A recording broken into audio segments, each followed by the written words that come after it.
We are going to solve a problem of a BJT amplifier, and then all the points that we discuss in the explanation will be discussed here.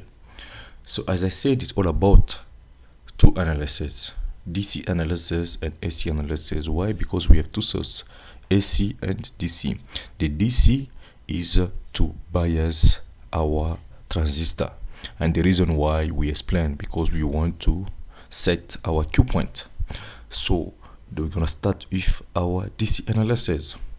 When you look at our DC analysis, it's all about this circuit, because when you look, you see that at this point the DC current cannot flow because of the capacitor. It's considered to be a open switch, and then you go down, you find the same way, and then this will be our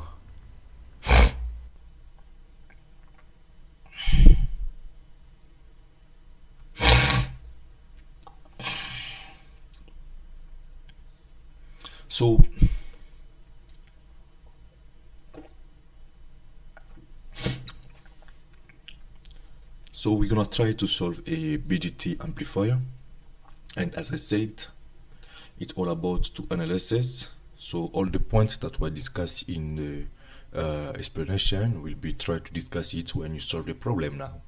So it's all about two DC. So we'll try to solve a problem of a BJT.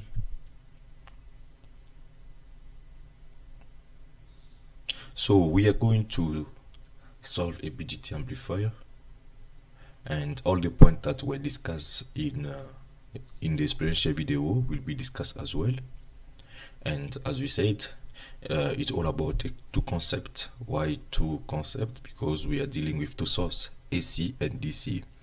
DC source, that is going to be our DC analysis, because we are biasing our diodes, and then the reason why we bias it, we explain it, is to set a Q point where our AC current will be varying, will be going up and down. Okay, and then our AC analysis is for us to analyze what will be our output signal, okay, the one that we are amplifying. So when you do your DC analysis, what you observe is that from the source, which is our DC, you have a current that's split in two. So we follow that one. So you can see that you have this on this point, the current split in two again. It goes this way in trip, but the current cannot flow this way because of the capacitor, because remember we said this capacitor, coupling capacitor, when the DC current is coming, it's considered to be open. There won't be any DC current flowing through it, and then you go with it, okay, and therefore this is our ground, and then this current will flow from the base. Then you have your emitter, the current is coming again on this point, the current will go, but it won't flow because of the coupling capacitor, but the current will go through RE2, and then find our emitter, and then the same is going to happen here, RC, but the current cannot flow through the capacitor C2, C3, and therefore it's going to go like this. So this will be our DC analysis, and the reason why we are doing our DC analysis is to bias our diodes to get our Q point. Okay, so after, when you're doing your DC analysis, and at the end the goal for you is to calculate the emitter current. Okay, so let's do those calculation as we did in the previous video to do our DC analysis. So when you have our DC analysis, as we observed, they say that this will be our DC circuit, okay, and then the first thing we say when you're doing the DC analysis is to check if your transistor is stiff or not stiff. And to check that, first of all, we are going to calculate the R emitter, because we have two resistors in series. Then you calculate them to get the R emitter. Then you calculate your R in base, which we know is going to be beta DC times RE. So you have it, and now you calculate again 10 R2, which will give us 100 kilo ohm, and then you compare the two. You can see that R in base is greater. R in base is greater than 10 R2, so our circuit is stiff. And then our circuit, when it's stiff, when you're calculating your V base, you are not going to consider the parallel of what? Of these two. So I explained already that. So after you calculate your V base, you have this will be your V base. The V base is basically the voltage on this point until the ground. Okay, so you're going to look for your VE. VE is going to be the voltage across, let's say from this point. That's going to be VE meter from this point. So across this point here, you have your VBE. So our VE meter is going to be V base minus VBE. VBE is equal to 0 minus 0.7, which is the barrier of potential. And then you have your emitter voltage. After getting your emitter voltage, calculate your emitter current, and then our emitter current will be 6.492 milliampere. That's the first thing. So all this calculation we're doing is to get our E emitter, because our E emitter will help us to calculate our internal resistance for AC source. Okay, for AC analysis. Okay, so once you are done with your DC analysis, after getting your Q point or the emitter current, now you have to do a AC analysis. Doing our AC analysis, so we can say that you have resistance series for the source across the capacitor. It's considered to be a closed switch. On this point, you have a parallel of 3 R1, the DC become ground, and then you have R2, and then you have as well here you're gonna have an internal emitter resistor, which you have to calculate using the emitter current from the DC analysis. Okay, but at this point, as you can see, you have this current. The current will choose the easy path because here it's closed. Therefore, you want to see that this will not be any. Okay, so these things of cutting, bypassing, it's basically a short circuit condition. So as I said, you have a parallel of what? R1, R2, and then R in base.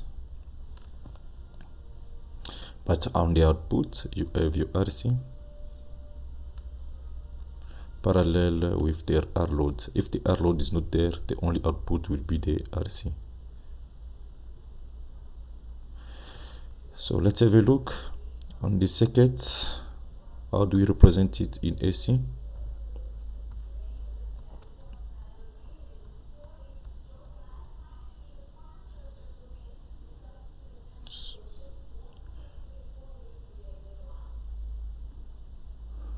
And therefore, in our AC analysis, we observe that you have a parallel of all of that, as you can see. But here there will be a R in base of these two. So you just need to analyze to see which resistor will be in the circuit. Sometimes the emitter resistance cannot be in the circuit. And all of this is in series with that RC. On the output, also you need to analyze. If there is a load, you're going to calculate the parallel. If there is no load, you don't calculate the parallel.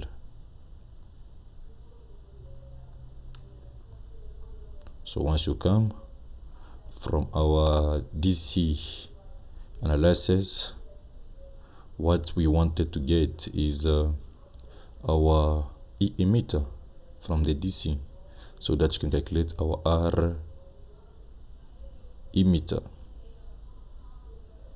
So once you have your R emitter, you calculate your R in base in the AC circuit, which is going to be beta AC times. So as you can see, it's going to be R emitter, but now we're going to add plus because the two will be in series, plus R emitter 1. Sometimes you realize that there is no any R emitter in the circuit, so therefore you're just going to consider that R emitter. And then once you get it, now you calculate the R in total. of the three parallel that I set before, R1, R2, and R in base. And now you have your R in total. And then after getting your R in total, you can calculate your attenuation with explain already the definition. That's how you calculate it. In your form, the textbook, there is a mistake. Okay. And then now you calculate your RC. As you can see, before we calculate our average voltage, we need to make sure that to check our RC. Sometimes if they only give us on the output RC, so you only want to consider this RC to be your RC here, okay, on the average voltage. But if they give you also a load resistance, now what's happened, you are going to calculate first of all the parallel of the two. So you calculate the parallel of the two here, then the answer you get, you substitute it here to calculate the average voltage. And then to calculate the overall voltage gain, you're gonna use the attenuation times the average voltage. And then once you have to calculate your VC, that's gonna be your formula that you have to apply, because we know that our overall voltage is gonna be the output voltage, which is VC, over the input, which is V source. So that's it, how you do your analysis. You do your DC analysis to calculate your E emitter, and then you need to analyze which resistor will be in the circuit. If your RE is bypass, when you're calculating your R in base, it's going to be only this. But if it's not bypass, you want to consider as well that E emitter. Okay, and then you do your R in total. So you can see it's just basic calculation, but you need to analyze to find out, do I have a R load? My RE, is it bypass? So most of the time it's just going to be RE is bypass or R load is not in the circuit. So you're just going to be playing around with those two sets. That's it.